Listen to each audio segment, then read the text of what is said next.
읽겠습니다. 12장 1절 2절 시작. 그러므로 형제들아 내가 하나님의 모든 자비하심으로 너희를 권하노니 너희 몸을 하나님이 기뻐하시는 거룩한 산 제물로 드리라. 이는 너희가 드릴 영적 예배니라.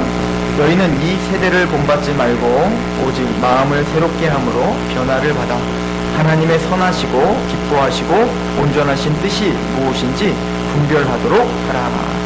아멘. 기도합니다. 하나님, 존재를 창조하신 그 말씀의 능력을 의지합니다. 오늘 그 말씀, 우리의 영과 불을 찔러 쪼개기까지 하실 그 하나님의 말씀 앞에 서 있사오니 우리의 마음을 겸손하게 하시고 성령님 조명하여 주셔서 말씀을 잘 이해하고 깨달아지고 적용할 수 있게 하시옵소서. 예수님의 이름으로 감사하며 기도하옵나이다.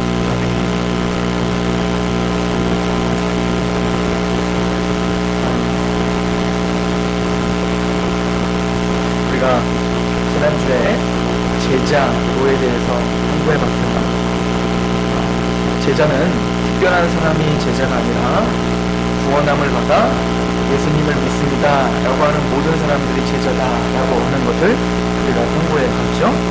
여러분들은 제자이십니까? 아니십니까? 제자이십니까? 제자의 원리 중에 첫 번째 원리를 불순응으로 정합니다. 여러분들 우리 필독서 제자도, 전석훈 목사님이 쓰신 그 제자도를 책을 읽으신 분은 제가 지금 그 흐름대로 가고 있다는 것을 아실 거예요. 고개를 끄덕거리시는 분들은 읽으신 분들이고 끄덕거리신 분들은 안 읽으신 분들이고, 그죠? 다 읽으세요. 그렇게 비싼 책도 아니고 얇아요. 그래서 금방 읽을 수 있고, 그 책은 전석훈 목사님이 마지막 유언과 같이 쓰신 책이에요.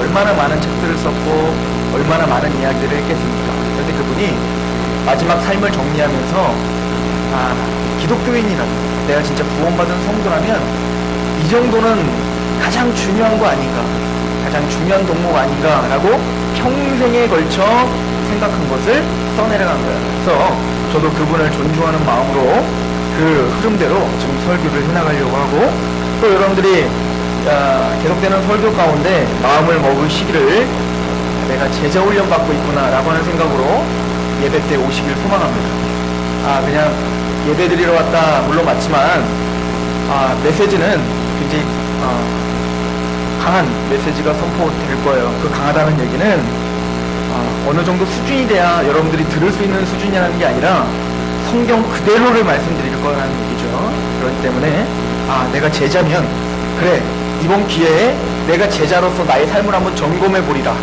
구원받은 자로서 마땅히 내가 하나님 앞에 어떤 사람이 되어야 되는지 이 인생 한번 하나님 앞에 멋지게 사는 것이 무엇인지 내가 반드시 알리라. 이런 마음으로 여러분들이 참여하시길 소망합니다. 첫 번째 주제는 불순응입니다. 즉 구원받은 급진적 제자, 말씀을 그대로 추구하고자 하는 제자는 불순응을 합니다. 즉 세상을 거스르는 거예요. 세상의 흐름, 세상의 풍조를 거슬러 하나님이 원하시는 대로, 하나님의 뜻대로 살고자 하는 사람이에요. 그런 제자들은 당연히 이 세상의 흐름을 거스를 수밖에 없는 거예요. 내가 거슬러야지 라고 하는, 내가 불순응해야지 라고 하는 그 마음가짐을 가져서가 아니라 구원을 받았다면 반드시 거듭났다 라고 하는 것이 말장난이 아니라 진짜 거듭남이라면 눈이 떠졌다는 거거든요. 이제는 진짜 복이 뭔지 아는 사람이라는 거예요. 이 세상의 복이 진짜 복이 아니라 내가 추구했던 게 진짜가 아니라 정말 하나님이 원하시는 것, 그 말씀을 묵상하고 그 말씀대로 살아가는 게 내 인생의 진짜 승리지, 내 인생의 진짜 행복이지, 이걸 아는 사람이 거듭난 사람이에요. 그렇다면 제자는 누가 가르쳐주지 않아도 불순응하고 있는 거예요. 내가 지금 평생을 잡고 있었던 그 업으로서 그 그물을 버리라 하면 어떻게 하는 거예요? 버리고 따라오는 사람, 이런 사람을 제자다라고 하는 것입니다. 그렇다고 해서 우리가 말하고 있는 그 불순응이라고 하는 것이 세상을 등진다는 말은 아니에요. 우리는 여전히 학교, 직장, 그리고 여러 친구들, 불신자들을 더 많이 만나는 삶을 살아요. 그럼 그 사람들을 더럽게 보고 그 사람들은 세상, 나는 천국, 제자로 사람들을 보는 것이 그렇다면 제자의 삶도 아닌 거예요. 그러면 우리가 말하고 있는 것, 제자로서 이 세상을 거스른다는 말이 무엇인지 우리 오늘 말씀을 통해서 배우시기를 소망합니다. 첫 번째는 하나님은 우리에게 거룩하라 라고 명령하십니다. 여러분들이 잘 아시는 말씀들이죠. 계속 하나님은 우리에게 반복적으로 너희는 거룩하라 라고 이야기해요. 내가 거룩하니 너희도 거룩할지. 또 고린도전서 3장 15절에도 너희 안에 네가 하나님의 성전인 것과 하나님의 성령이 너희 안에 거하신 거 알지 못하느뇨? 하나님의 성전이 거룩하니 너희도 거룩하라. 이 거룩하라 라고 하는 말씀은 구별되라 라고 하는 말이거든요. 즉 세상과는 구별돼야 돼요. 믿지 않는 사람과는 구별되어야 된단 말입니다. 제가 요번에 어느 한 교회에 집회를 갔지 않습니까? 근데 그 부목사님이, 그 청소년을 이끄는 부목사님이 굉장히 복음적이세요. 그 교회에 1년 정도 있으셨다는데 그만두시겠대요. 그 이유는 복음적인 말씀을 전하고 싶어서 그만두시겠대요. 근데 그분이 그 청소년들에게 기도를 인도하는데 전 너무 은혜를 받았어요. 그분이 이렇게 기도 인도를 하더라고요. 청소년들에게 갑자기 막 뛰면서 찬양하던 아이들에게 재밌니? 이렇게 묻더라고요. 웃기니? 재밌니? 이렇게 물어보더라고요. 하나님은 세상에서 그리스도인의 영향력을 끼치고 향기를 끼치라고 했던 너희들인데 세상 친구들과 똑같이 살면서 전혀 십자가의 도를 따르지 않고 십자가를 짊어지지 않으면서 그렇게 세상 사람과 똑같이 네 친구들이랑 똑같이 살면서 여기 와서 찬양하니까 웃기니? 재밌니? 이렇게 물어보더라고요. 근데 제가 뜨끔했어요. 저한테 하는 얘기 같더라고요. 웃기냐? 하나님이 그러시는 것 같아요. 너 웃기냐? 재밌냐? 하나님의 말씀대로 전혀 살지도 않고 그거에 대한 몸부림이 없으면서 나는 세상을 거슬러서 세상과 구별돼서 그렇게 하나님 앞에 살아가고 말했지만 너는 그 세상 사람들보다 더 세상을 좋아하고 그렇게 살아가면서 예배드리겠다고 앉아있는, 그리고는 시인한 날 십자가를 말하고 있는, 그게 그렇게 재밌니? 그 말씀을 제가 강사였지만 그 기도 제목을 던지는 그 목사님을 통해서 저를 돌아보게 된 거죠. 너 진짜 제자니? 내가 거룩하니 너도 거룩하라. 이 말씀이 너 도대체 몇 번이나 읽었지만 그 말씀을 무엇으로 알아듣고 있는 거니?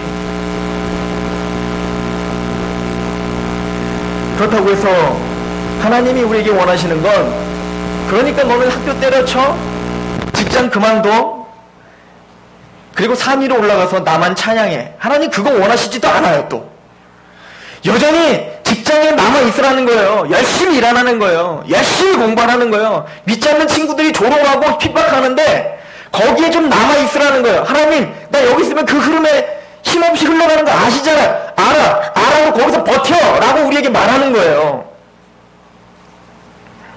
그리고는 하나님은 우리에게 이렇게 명령하시죠.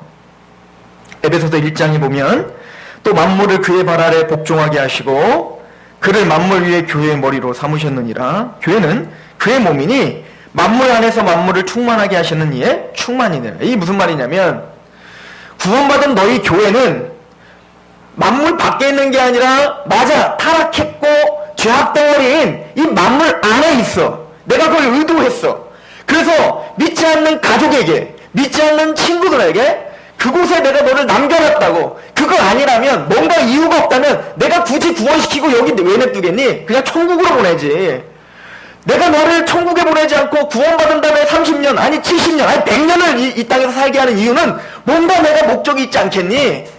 하나님은 그렇게 말하는 거예요. 근데 어떤 목적이냐면, 그래, 네가 보기엔 타락했고 네가 보기엔 죄악덩어리 이 세상이 너로 말미암아 하나님의 뜻이 완성될 거야 를 말해주고 있는 거예요. 그 중심에 네가 서 있어. 성경은 우리에게 그 얘기를 하고 있는 거예요. 하나님은 세상과 타협하지 말라라고 말씀하십니다. 레위기 18장 3절부터 보면 너희는 너희가 거주하는 애굽 땅의 풍속을 따르지 말며 내가 너희를 인도할 가나안 땅의 풍속과 규례대로 행하지 말고 너희는 내 법도를 따르며 내 규례를 지켜 그대로 행하라. 이스라엘을 출애굽시킨 목적이 여기 있습니다. 이스라엘을 양을 잡아 이스라엘 모두가 다 물에 빠져 죽어야 되는데 모세를 통하여 홍해를 건너 구원시켜 기쁘게 하고 즐겁게 한 이유가 여기 있습니다. 너희는 애굽에서 애굽의 풍속, 애굽의 그 사상, 애굽의 세계관을 버리고 이제는 내 규례, 내 말씀대로 살아. 이것을 위해서 나는 너를 불렀어 라고 말씀하시는 거예요. 마태복음 6장 8절도 주님은 제자들에게 그들을 본받지 말라 라고 말씀하세요. 세상을 본받지 말라, 세상을 따르지 말라 라고 말씀하세요. 오늘 본문을 보십시오. 너희는 이 세대를 본받지 말고 오직 마음을 새롭게 함으로 변화를 받아. 하나님의 온전하신 뜻이 무엇인지 분별해라. 로마서 12장 1절은 제가 3년을 여기서 있으면서 많이 언급했던 말씀 아닙니까? 로마서 1장부터 11장 이제 지겹죠. 너무 많이 들어서 믿음, 은혜, 하나님의 은혜, 그 감격을 설명하고 있다고 했죠. 로마서 1장부터 11장 그 전체는 다 은혜입니다. 구원, 예수님의 십자가로 너가 구원받았어. 귀에 딱쟁이가 들리도록 우리가 들었던 그 복음, 그 복음을 알고 있다면, 그렇게 은혜로 구원받았음을 안다면, 그러므로 이제는 너희를 거룩한 산제물로 드리는 게 마땅하지 않니? 이게 합리적인 예배 아니니? 이게 영적인 예배 아니니? 예 주님, 내가 예배자이고 싶어요. 예 주님, 제가 거룩한 삶을 살고 싶어요. 예 주님, 세상과는 타협하지 않고 하나님의 말씀대로 살고 싶어요. 그래? 그럼 이 세대를 본받지 말고 마음을 새롭게 함을 받아. 하나님의 온전하신 뜻이 무엇인지 분별해. 근데 왜 성경 안 보시냔 말이에요. 왜 말씀을 미친 듯이 연구 안 하시냔 말입니다. 말씀을 보고 그 말씀으로 하나님의 뜻을 분별하려고 하는 몸부림이 왜 우리 제자들에게 없냔 말입니다. 이 세대를 본받지 말고 라고 성경은 우리에게 설명해 주고 있습니다. 그럼 이 세대가 무엇일까요? 우리가 살고 있는 이 세대가 어떤 세대입니까? 우리 장로님 세대만 해도 장로님 세대에서의 기독교인의 공격은 실제적인 거였을 거예요. 실제적인 핍박이 있었단 말입니다. 물론 믿지 않는 가정 가운데 예수님 믿고 있는 오늘날도 그런 실제적인 핍박이 있을 수 있었겠지만 예전보단 더했겠죠. 우리 장로님 시대에는 저희 어머니 세대죠. 제가 알고 있기로는 저희 큰어머니가 예수님 믿는다고 교회 간다고 큰아버지가 납들고 쫓아다니던 시대예요. 죽이겠다고. 그때는 실제적인 싸움이 뭐였냐면 제사 때문에 항상 불화가 시작됐고 그것을 감당해야 됐단 말입니다. 또 하나는 담배 문제, 술 문제, 보여지는 문제로 싸웠어야 됐어요. 물론 오늘날도 마찬가지예요.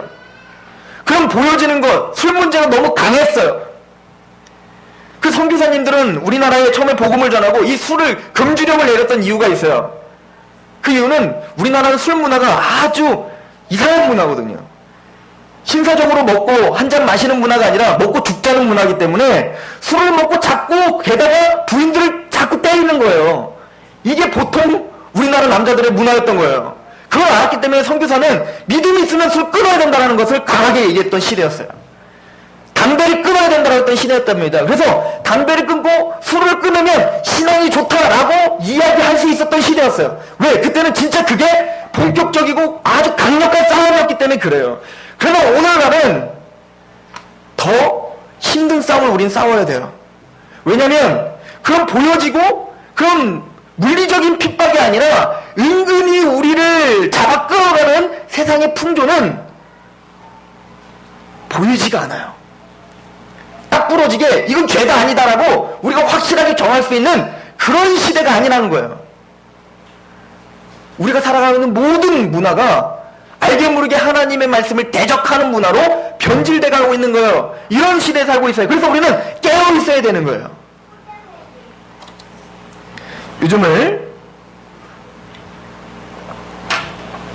포스트 모던 시대라고 해요. 이 포스트 모던이라는 말은 우리가 이제 보통 그 지성사라고 하죠.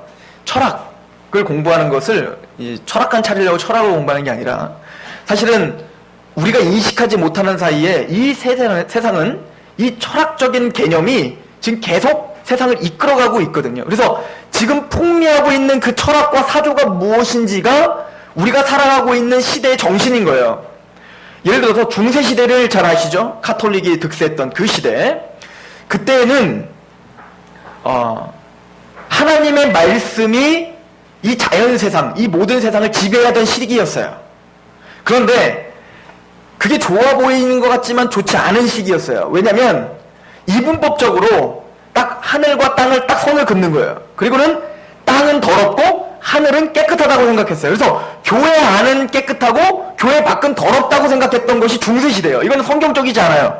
그래서 이 개념을 깨부시기 위해서 종교개혁이 일어났단 말입니다. 그런데 아직도 오늘날 우리가 살아가면서 그 중세시대의 사조를 갖고 살아가는 사람이 많아요. 교회는 깨끗하고 가정은 더럽다. 교회에서 하는 직분은 깨끗하고 내가 직장에서 다니는 그 직장에서의 그 내 과장, 뭐 학생 이런 직분은 성경과는 상관없는 것이다 라고 생각하는 것은 중세시대의 카톨릭적 지금 사상을 갖고 살아가는 거예요. 개신교는 달라요. 개신교는 영역주권이라고 해요. 뭐라고요? 영역주권. 이런 거는 적어놓으세요. 영역주권 뭐냐면 내가 있는 모든 영역이 다 부르심 받았다. 얘기는 저만 거룩한 게 아니에요.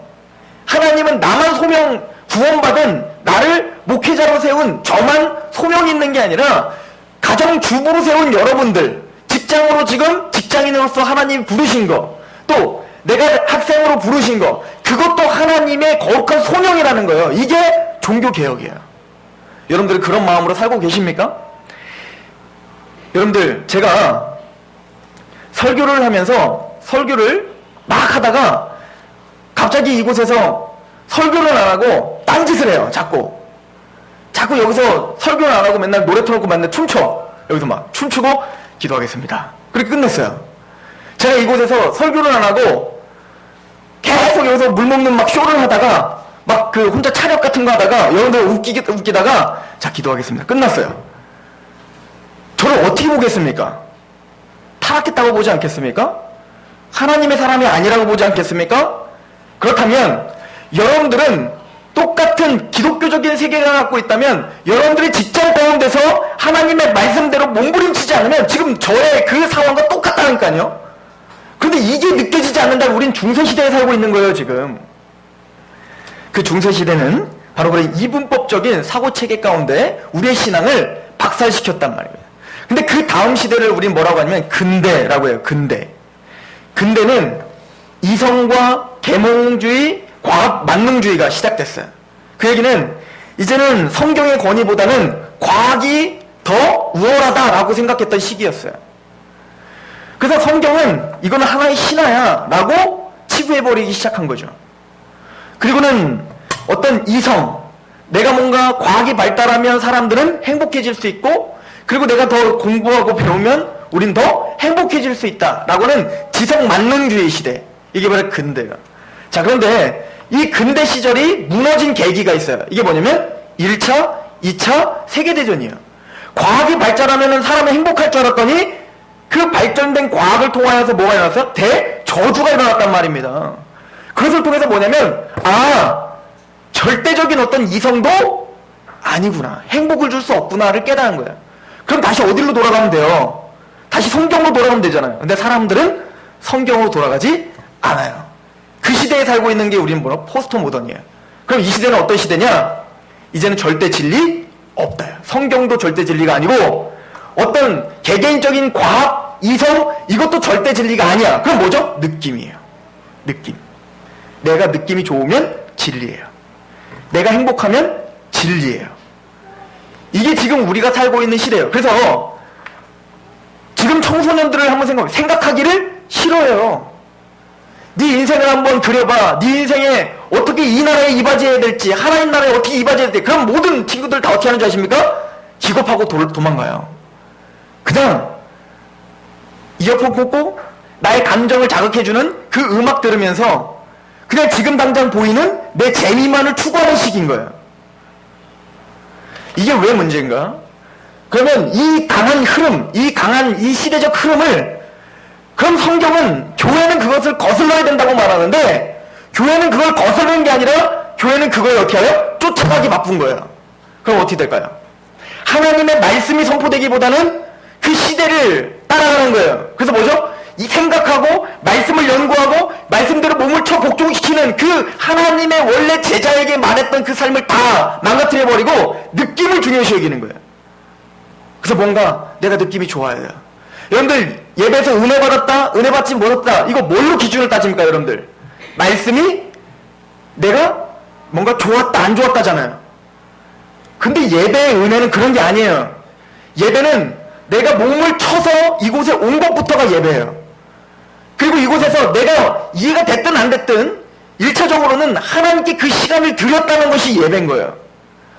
그리고는 그 시간에 어떤 말씀이 내 마음에 맞든 내 마음에 즐겁든 내 마음에 껄끄럽든 그 말씀을 그대로 받아들여 그 말씀을 내 삶에 적용시키려는 게 은혜예요. 근데 오늘날 많은 기독교인들은 어떻게 은혜를 받았다고요? 아, 오늘 말씀 기가 막혔어요. 좋았어요. 아, 내가 몰랐던 게 깨달아졌어요. 이것이 은혜가 아닌 거예요. 제가 이번에 집회를 갔더니 다 들고 뛰고 난리가 났어요. 우리 청소년들이. 우리 교회에서 우리 청소년들이 그랬으면 좋겠어요. 자, 그런데 막 찬양할 때 일어나서 앉지를 않아요. 그 아이들은 그게 너무 좋은 거예요. 근데 너무 재밌는 건 제가 설교를 딱 시작하기가 바로 뭐죠? 싫은 거예요. 말씀을 생각하는 게 싫은 거예요. 그냥 그 느낌, 그 막 비트, 강한 비트와 어떤 그 발라드, 어떤 그 가슴을 잔잔하게 해주는 그 음률, 거기에 그 가슴을 촉촉히 적실 수 있는 가사, 이걸 생각하면 노래를 부르면 눈물을 흘리며 들고 뛰는 건 신나는데 하나님의 말씀을 듣는 건 싫은 거예요. 이것은 세상 풍조를 거스르는 게 아니라 세상 풍조를 그대로 따르고 그렇게 살아가고 있는 거예요. 성경은 이 세대를 본받지 말라라고 말합니다. 또한 이 세대는 물질주의가 팽배한 시대에 살고 있어요. TV를 보나 인터넷을 보나 이 물질주의가 얼마나 강하게 우리를 몰아붙이고 있는지 몰라요. 여러분들 물질은 악한 것도 아니고 선한 것도 아니에요. 물질 자체가 나쁜 게 아니에요. 여러분들 돈 많이 번다고 나쁜 거 아니에요. 돈 많이 버세요. 우리나라 같은 경우는 돈이 많은 부자를 존경하지 않아요. 왜죠? 부자들이 돈을 벌 때 보통 돈을 많이 벌면 뭔 짓을 했구만 이런 어떤 생각이 팽배해요. 그러나 서양 같은 나라는 부자들을 존경해요. 우리나라처럼 이렇게 졸부들이 많지 않아요. 정말 성실히 살아서 자기의 잠을 쪼개가면서 성실히 살아서 그렇게 부자가 된 사람들이 많단 말입니다. 자기의 실력 갖고 그렇게 부자 된 사람 많아요. 우리나라의 부자들은 거의 유산받아서 그거 갖고 돈을 불린 부자가 많아요. 그래서 우리나라는 뭐예요? 부자에 대한 어떤 부정적인 시각이 있어요. 그러나 성경은 부자라고 해서 죄가 아니에요. 하나님의 말씀대로 살면, 주님의 뜻대로 살면 여러분들 잘 살 수 있다니까요. 공부 잘할 수 있어요. 그죠? 하나님의 말씀대로 살면 성실할 수밖에 없잖아요. 맡은 일에 충성을 다할 수밖에 없잖아요. 또 나보다 남의 유익을 구하니까 사업도 잘해요. 내가 조금 열받아도 이 사람을 위해서 뭡니까? 헌신할 수 있는 그 낮아짐이 있기 때문에 나중에는 그 사람이 인정받는단 말이에요. 맞아요. 이건 일반 은총이에요. 이거는 특별한 게 아니고 하나님이 그런 원리를 주셨어요. 하나님의 믿음, 하나님을 알면 알수록 우리는 공부도 열심히 하고 일도 열심히 하고 성실하고 그리고 힘들어도 하나님을 생각하면서 또 치고 일어나고 하나님 반드시 그 인생 가운데 장밋빛을 주신다니까요. 그것은 잘못된 게 아니에요. 그건 맞는 거예요. 그렇게 돈이 벌어서 그 돈 갖고 하나님의 나라가 확장하면 되잖아요. 그러나 물질주의라는 것은 물질주의는 죄예요. 그 물질주의는 뭐냐면 그 물질에 얽매여서 사는 걸 말하는 거예요. 그 물질을 사랑하는 거예요. 그냥 나는 하나님 말씀대로 살다 보니 내 인생 가운데 충실하게 살다 보니 하나님 물질도 주시더라. 오케이, 괜찮아요. 그런데 그거와 상관없이 어쨌든 돈 많이 벌어서 나 떵떵거려야지 거기에 얽매여서 살고 있다면 그것은 물질주의고 성경은 그것을 악 중에 악이라고 이야기하고 있어요. 디모데전서 6장 6절에 보면 자족하는 마음이 있으면 경고는 큰 이익이 있느니라. 우리가 세상에 아무것도 가지고 온 것이 없음에 또한 아무것도 가지고 가지 못하리니 우리가 먹을 것과 입을 것이 있은즉 족한 줄 알 것이니라. 부하려 하는 자들은 시험과 올무와 여러 가지 어리석고 해로운 욕심에 떨어지나니 곧 사람으로 파멸과 멸망에 빠지게 하는 것이라. 돈을 사랑하니 일만 악의 뿌리가 되나니 이것을 탐내는 자들은 미혹을 받아 믿음에서 떠나 많은 근심으로써 자기를 찔렀도다. 저는 우리 성도들 중에 내가 앞으로 부자가 되어 하나님의 나라에 헌신하겠습니다 라는 고백을 안 하셨으면 좋겠어요. 이해가십니까? 그냥 나에게 맡겨주신 그 일 하나님 성실하게 감당할 수 있도록 주여 저에게 힘을 주세요 라고 기도하셨으면 좋겠어요. 그러다 보면 하나님이 물질적인 축복도 주시는 거예요. 근데 그게 아니라 애초에 목적을 나 부자 되면 하나님 큰일 할게요. 잘못될 수 있어요. 그 신앙이 엉그러질 수가 있다고요. 우리가 기도한다는 미명하에 하나님의 일을 한다는 미명하에 내 욕심을 채우고 있다면 그건 신앙이 아니라 우상숭배입니다. 이 물질주의는 알게 모르게 저에게도 침투해 있고 오늘 저와 여러분 모두에게도 침투해 있는 아주 강력한 사단의 무기인 겁니다. 왜 그게 달콤해 보일까요? 왜 사단의 무기니까요. 세 번째는 윤리적 상대주의입니다.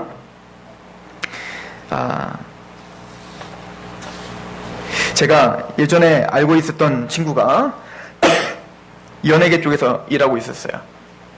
지금도 제가 알고 있는 친구 중에 연예계 쪽에서 일하는 친구가 있는데 그 친구가 저에게 했던 얘기가 아직까지 기억이 나요. 뭐였냐면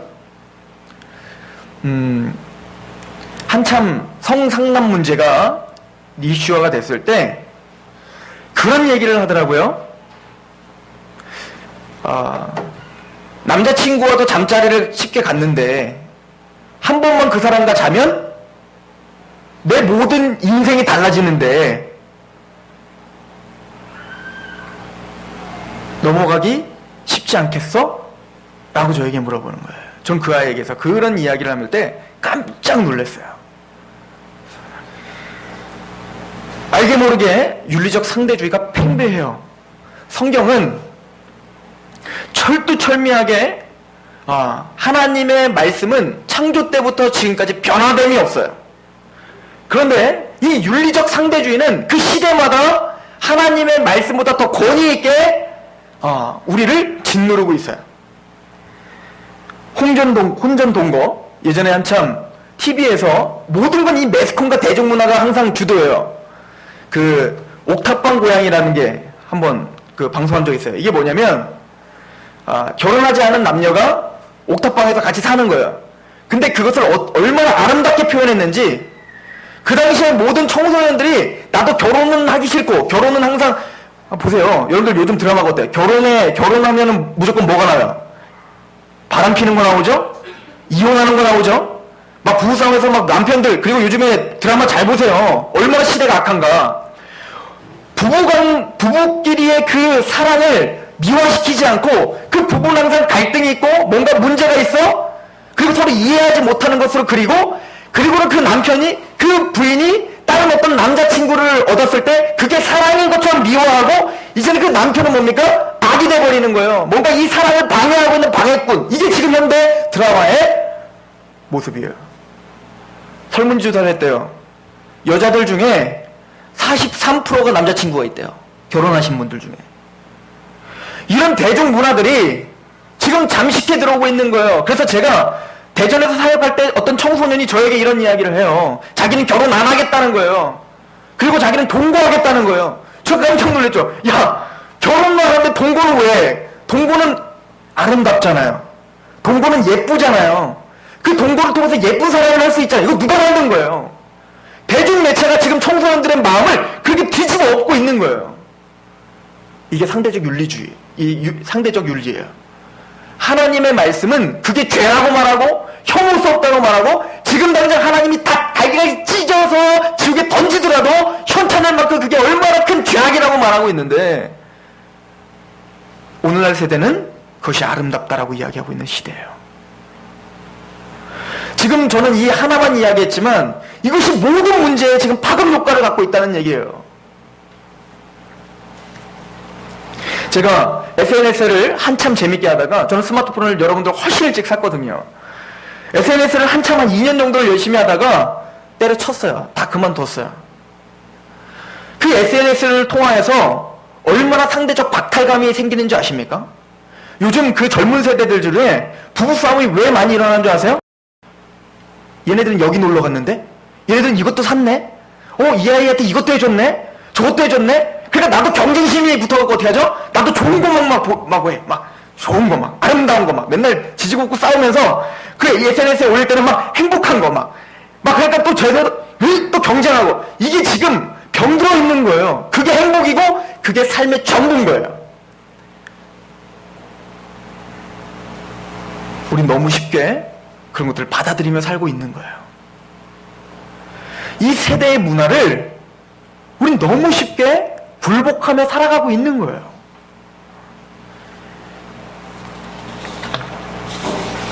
마지막은 나르시즘이라는 거예요. 이건 뭐냐면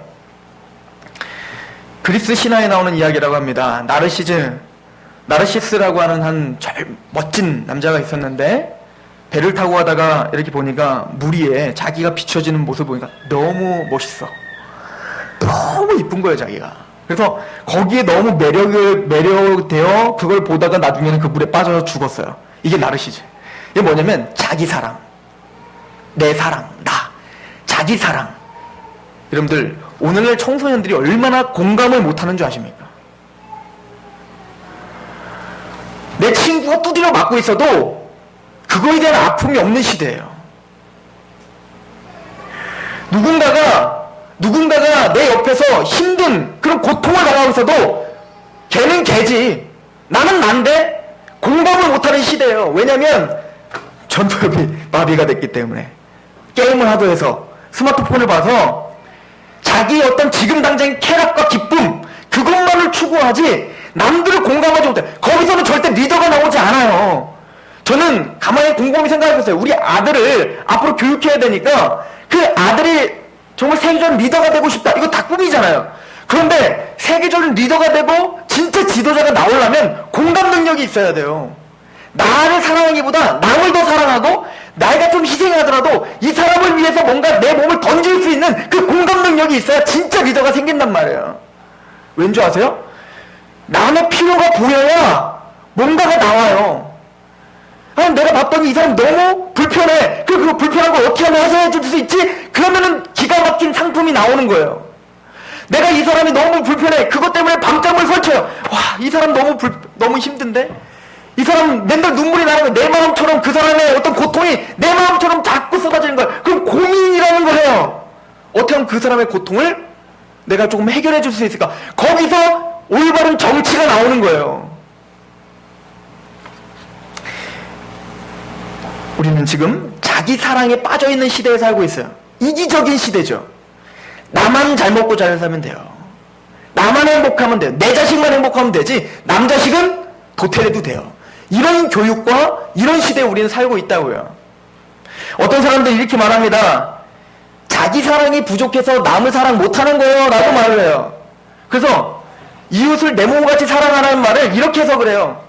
것 봐라, 이웃을 사랑하기 전에 먼저 누굴 사랑해라? 나를 사랑해라. 그래야 이웃을 사랑할 수 있어. 아니요, 성경 그거 가르치는 거 아니에요. 원래 사람은 나를 사랑하게 돼 있다니까요. 나밖에 모르게 이기적이게 태어났다니까요. 그래서 뭐예요? 나를 그렇게 이기적으로 사랑하는 것처럼 누구를 사랑하라는 거예요? 남을 그렇게 사랑하라는 얘기지 나를 먼저 사랑하면 그들을 사랑한다 이런 얘기 아니라고요.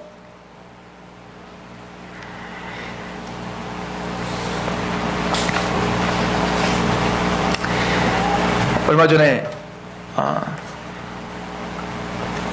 요즘의 현대인들에게 어떤 자기를 자학하는 사람들 그리고 끝내는 이제 자살까지 하는 사람들에 대한 이야기를 하는 걸 들었어요.